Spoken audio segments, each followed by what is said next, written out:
Este é um caso real de abdução. A história foi fornecida por um investigador paranormal que tentou ajudar uma mulher que chamaremos de Amanda. Vamos ao relato. Em julho de 2009, recebi uma ligação de uma jovem chamada Amanda, que afirmou que sua vida havia se tornado um inferno e que ela não conseguia mais sair de casa à noite. Literalmente tenho medo do escuro e estou encurralada na minha própria casa durante a noite, foram as palavras da mulher. Amanda morava em um sítio nos arredores de uma pequena cidade chamada Cambuí, em Minas Gerais. Cerca de 2 semanas antes de entrar em contato comigo, ela e sua mãe notaram luzes brilhantes vermelhas e brancas flutuando sobre os montes próximos à sua residência. Enquanto observavam as luzes, Amanda começou a se sentir tonta e cheia de medo. Naquela noite, ela teve um pesadelo horrível que envolvia luzes intermitentes constantes e ruídos mecânicos. Na manhã seguinte, ela acordou se sentindo enjoada e tonta. Amanda era professora, mas teve que ligar para se ausentar do trabalho por doença. No dia seguinte, Amanda começou a se sentir melhor, mas as luzes sobre aqueles montes continuaram por várias noites. Ela não tinha mais sonhos, mas ainda sentia um medo persistente. Sua mãe pensava que Amanda estava apenas exagerando ao ver as luzes. Algumas noites depois, Amanda e sua mãe estavam na cozinha lavando as louças após um jantar tardio, quando começaram a ouvir sons de estalos vindos do quintal. Ao olharem pela janela, ambas notaram centenas de pequenas luzes vermelhas e brancas voando em todas as direções. Cada vez que um par de luzes colidia, ocorria um estalo diferente. Amanda correu para a sala de TV e olhou pela janela. Haviam luzes vermelhas e brancas por toda parte, perto da estrada e no terreno da sua propriedade. Sua mãe pegou o celular para ligar para a polícia, mas estava com problemas na rede naquele momento. As luzes na casa começaram a piscar também, e sons podiam ser ouvidos. Estranhos ruídos vindos do telhado, semelhantes a arranhões, começaram. Isso continuou por cerca de 5 minutos, e então parou do nada. Ambas estavam confusas e assustadas. O celular agora funcionava, mas sua mãe pensou que não havia motivo para chamar a polícia. Amanda saiu para ver se havia alguma explicação lógica para o que tinha acabado de acontecer. Tudo parecia estar normal, mas havia um leve cheiro no ar, que ela descreveu como lembrando óleo queimado, mas ela não conseguiu encontrar a fonte. Ela entrou de volta em sua casa, ainda com muito medo do que tinha acontecido. Na noite seguinte, por volta das 10 da noite, Amanda estava se preparando para dormir quando, enquanto estava em frente ao espelho de seu banheiro, ela ouviu 2 fortes golpes no telhado. Ela foi ao quarto de sua mãe para ver se ela havia ouvido os sons, mas sua mãe já estava na cama, dormindo. Enquanto ela caminhava pelo corredor em direção ao seu quarto, ela ouviu mais batidas no teto, além de passos pesados. Ela olhou pela janela de seu quarto e mais uma vez testemunhou centenas de pequenas luzes vermelhas e brancas voando em diferentes direções. Os ruídos no telhado acordaram sua mãe. Ambas se chamaram enquanto a eletricidade da casa estava oscilando. Elas correram para o quarto de Amanda e se sentaram muito nervosas na cama. Os golpes no teto continuaram. Elas acenderam algumas velas, esperando que os ruídos logo cessassem. Sentiam-se como prisioneiras em sua própria casa, preocupadas com o que aconteceria em seguida. Então, de repente, as luzes voltaram e os sons pararam. Amanda me disse que o alvoroço durou cerca de 1 hora. Nenhuma das duas conseguiram dormir naquela noite. Alguns dias depois, Amanda me ligou. Fui indicado a ela por um outro investigador paranormal em São Paulo, capital. Assim que comecei a conversar com Amanda e sua mãe, senti que isso não era um encontro inexplicável comum. Elas tinham experimentado uma atividade semelhante na noite anterior. Amanda comentou que sentia que ambas estavam em perigo e me perguntou se eu já tinha ouvido falar de uma experiência semelhante. Era compreensível. Eu estava empolgado pela série de eventos, mas ao mesmo tempo preocupado que a atividade pudesse eventualmente levar a uma intervenção física, mas não mencionei minha preocupação. Acredito que conversamos por cerca de 3 horas. Não havia nada de excepcional em Amanda e sua mãe. Elas haviam morado juntas no sítio da família desde o nascimento de Amanda. Não foi fornecida nenhuma informação sobre o pai de Amanda, então não insisti no assunto. Sua mãe havia se aposentado recentemente de seu emprego como funcionária pública. Pedi que mantivessem um diário sobre a atividade e que entrassem em contato comigo. Esta é minha rotina habitual ao trabalhar em casos assim. Durante a entrevista, Amanda perguntou: "Por que isso está acontecendo conosco?" Eu não queria dizer a ela que poderia ter sido escolhida, mas realmente senti que esse poderia ter sido o caso. Mal podia imaginar que esse seria meu último contato com Amanda. Depois de desligar o celular com Amanda e sua mãe, comecei a examinar várias bases de dados de incidentes na tentativa de encontrar eventos semelhantes. A atividade continuou com os mesmos testemunhos durante um período. O tempo é algo incomum e eu estava preocupado que pudesse haver uma escalada eventual.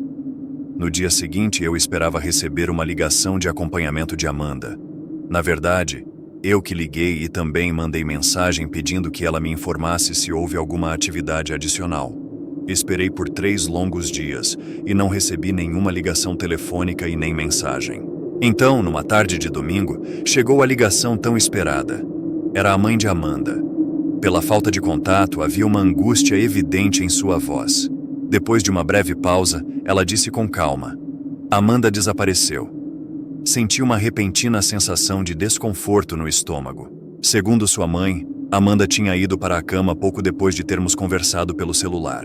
Sua mãe ficou embaixo na sala assistindo televisão. Por volta das 11 da noite, ela decidiu ir para o quarto. Ao passar pelo quarto de Amanda, notou uma luz estranha vindo por baixo da porta. Bateu na porta para verificar, mas não obteve resposta. Ao abrir a porta, o quarto ficou completamente escuro. Ela acendeu o interruptor de luz ao lado. Ela abriu a porta e viu que Amanda não estava na cama. Ela a chamou, mas não houve resposta. O pânico começava a se apoderar dela enquanto gritava com todas as suas forças por Amanda enquanto corria pela casa. Não havia nenhum vestígio dela dentro ou fora. Amanda simplesmente tinha desaparecido. As autoridades locais não tinham explicação. Todos os pertences pessoais de Amanda, incluindo seu carro, estavam em seus lugares. Era como se ela simplesmente tivesse sumido. Como Amanda era adulta, não havia muito que os investigadores policiais pudessem fazer. Eles suspeitavam que ela tinha ido embora com alguém durante a noite. Pedi à sua mãe que me mantivesse informado, mas nunca esperei realmente voltar a saber dela. Até onde sei, Amanda nunca voltou para casa. A última vez que consultei a polícia da cidade, o caso dela permanece sem solução. O desaparecimento de Amanda ainda me assombra. Tenho certeza de que foi sequestrada por uma força desconhecida, mas isso não me absolve de sentir um pouco de culpa. Entendo que meu remorso pareça ridículo, já que não havia nada que eu pudesse ter feito.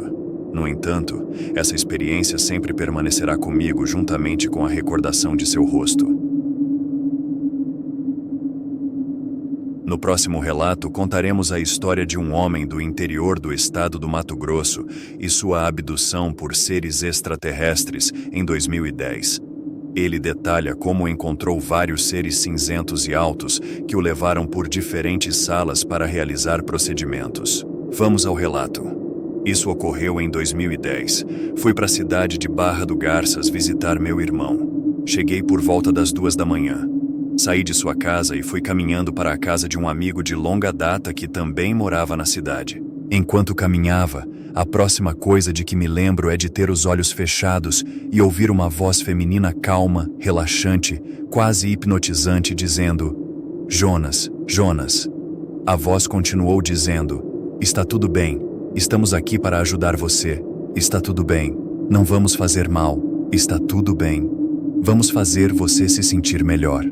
Então, abri os olhos e no início havia uma luz ofuscante, mas depois ela desapareceu.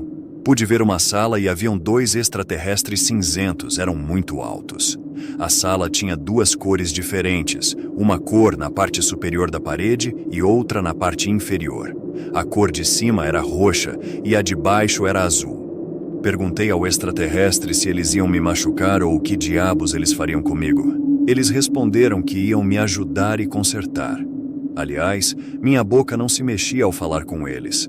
A próxima coisa que lembro é que haviam vários seres cinzas ao meu lado. Então, eles me colocaram contra algo metálico e frio, e se movia com cada um deles. Me levaram por um corredor à esquerda de uma sala branca. O corredor estava escuro, nublado ou nebuloso como neblina. O corredor deveria ter uns 12 metros de comprimento antes de chegar à próxima sala. Pude ver uma formação circular de pelo menos 7 ou 8 seres cinzas altos na sala. À direita havia uma saída para outra sala. Junto a eles, as paredes da sala estavam afundadas, quase como uma depressão em forma de letra B. Ao entrar na sala, pude sentir um cheiro químico, algo parecido com uma mistura de produtos de limpeza. Eles me levaram para o centro da sala. Lembro-me de que um deles era tão alto que teve que se inclinar um pouco para me olhar nos olhos.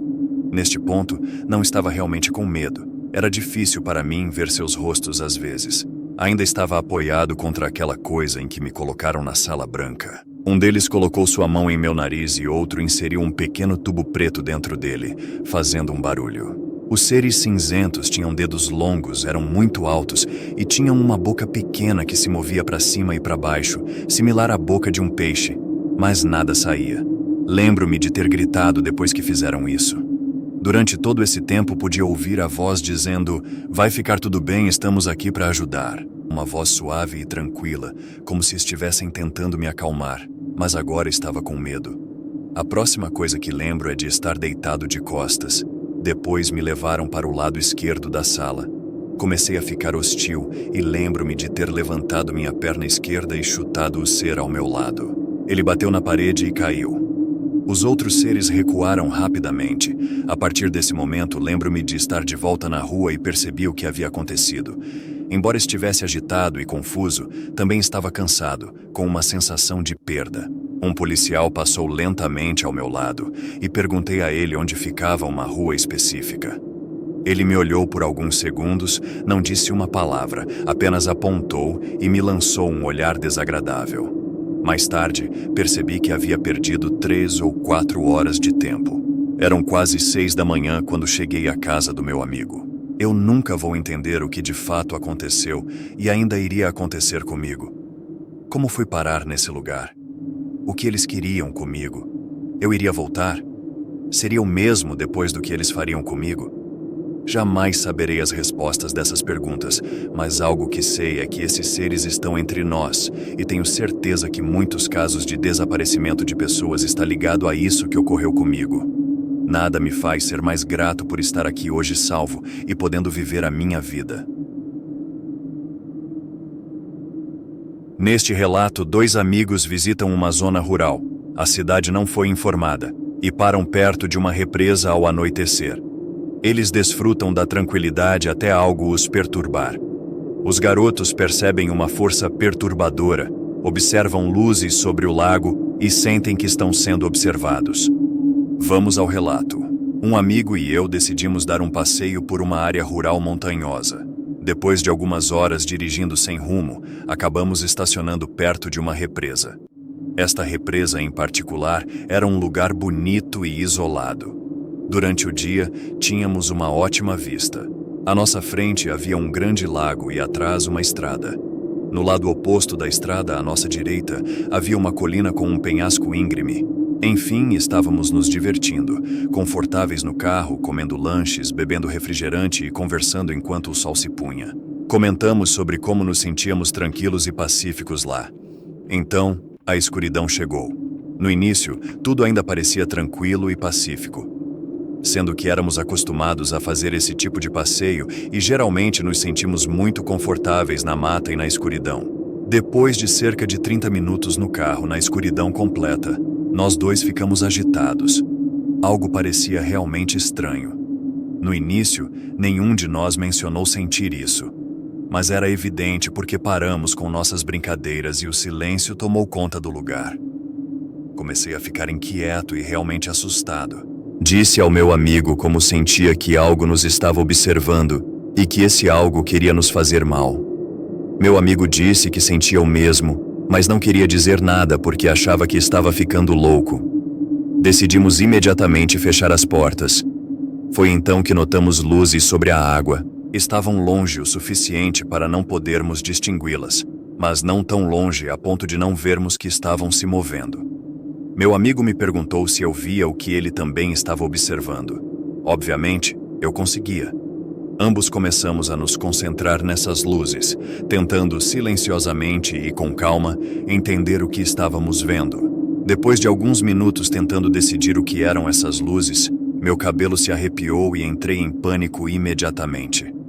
Disse ao meu amigo que sentia algo nos observando do banco de trás do carro, como se alguém estivesse literalmente parado a alguns metros de distância. Ele simplesmente disse: "Eu sei, eu também sinto."